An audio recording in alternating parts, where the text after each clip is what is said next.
மதுரை சித்திரை திருவிழாவை முன்னிட்டு அம்மன் சுவாமி வீதி உலா வெகு விமர்சையாக நடைபெற்றது.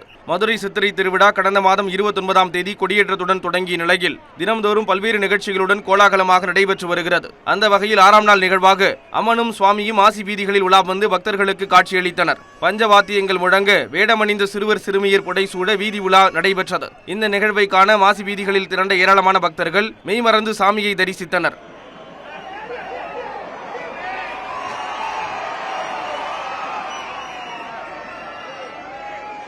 இதனிடையே சிவகங்கை மாவட்டம் ஆனாமதுரை ஆனந்தவள்ளி சோமநாதர் கோயில் சித்திரை திருவிழாவில் அழகர் வேடமணிந்த சிறுவன் பாடல் பாடி அசத்தினார். இறைவனிடம் கையேந்துங்கள், அவன் இல்லை என்று சொல்லுவதில்லை, பொறுமையுடன் கேட்டு பாருங்கள், அவன் பொக்கிஷத்தை மூடுவதில்லை. மீனாட்சி அம்மன் கருப்பனின் வரலாறு சொல்லியும் சிறுவன் அனைவரையும் அசர வைத்தார். பூசாரியோட கனவுல பெருமாள் சொன்னாராம், இப்படி என்னை கடத்திட்டு போக வராங்க, நீ எங்களுக்கு ஹெல்ப் பண்ணு